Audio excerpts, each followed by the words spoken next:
Hi there, my name is Ken Edge. I'm the saxophone and clarinetist of the Whistleblast Quartet. Myself and Mary Curran, we founded the Whistleblast, I'd say 16 to 17 years ago now.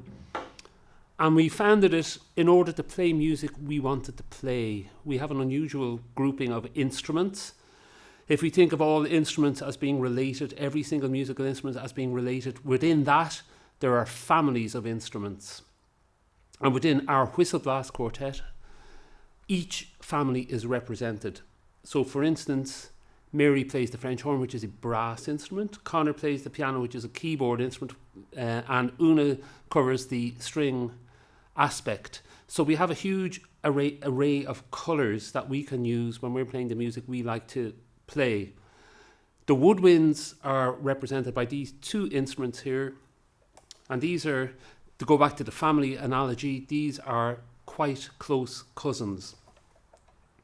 The clarinet here and the saxophone. I'll just talk about the saxophone a bit first. The saxophone has an unusual history in that it's one of the few instruments that was invented. It was kind of a product of the Industrial Revolution in mid-19th century Paris. And the reason I say it was invented was because it didn't really develop from anything. It's sort of like a Frankenstein monster of the concert flute and the clarinet brought together to form a new instrument by a musical instrument creator and inventor whose name was Adolphe Sax, hence the name saxophone. The saxophone is crudely the top of the clarinet, if you can see that. I'm sure you can see that.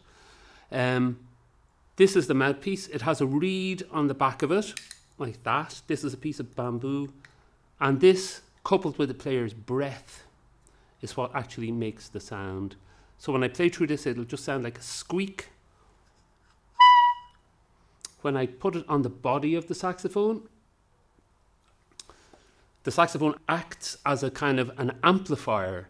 So that squeak is now going to come through this saxophone and you'll hear a completely different sound.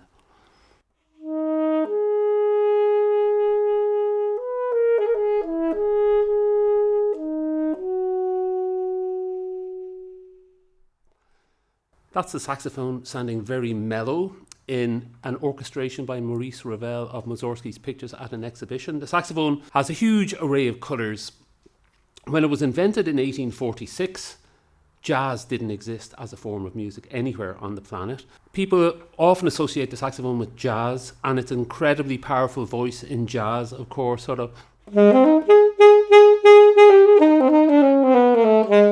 It can be raucous and loud, like a brass instrument, because the body is made out of brass, and the top of the mouthpiece is exactly, or the top of the saxophone, I should say, is the same mouthpiece as the one on the clarinet.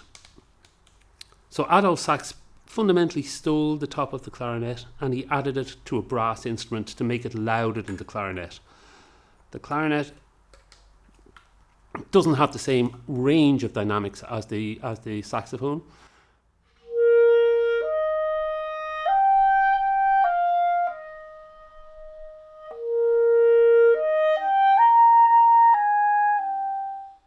But it can be phenomenally mellow and beautiful in its tone production. That was a little bit of Mozart's clarinet concerto. The clarinet was one of Mozart's favourite instruments, believe it or not. But the saxophone has developed since 1846 into one of the most kind of iconic musical instruments on the planet, basically and mainly through jazz music. Because it's very soulful, it can sound like a singer.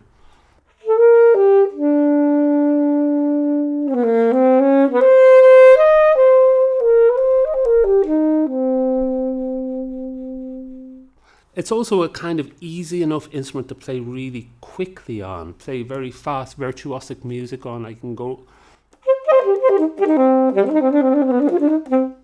Because fingering wise, it's very similar to the other wind instruments like the flute and the oboe. In recent times, the saxophone has found a kind of new voice for itself as a pop music instrument. So lots of pop music and eras are associated with the saxophone, the colour of the saxophone. For instance, this song.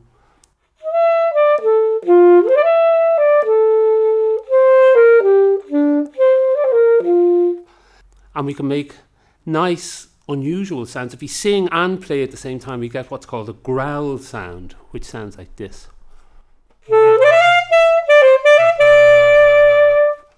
And that's kind of part of the saxophone coloration and literature as well. All of these instruments are related through the key work, in that we move our fingers in much the same way in all the woodwind instruments to change the tone of the notes and change the pitch. And if you want to find out anything else, do look at some of our whistle blast concerts and all of our whistle blast information online, and there's lots more about the saxophone and clarinet for you to discover there. Thank you.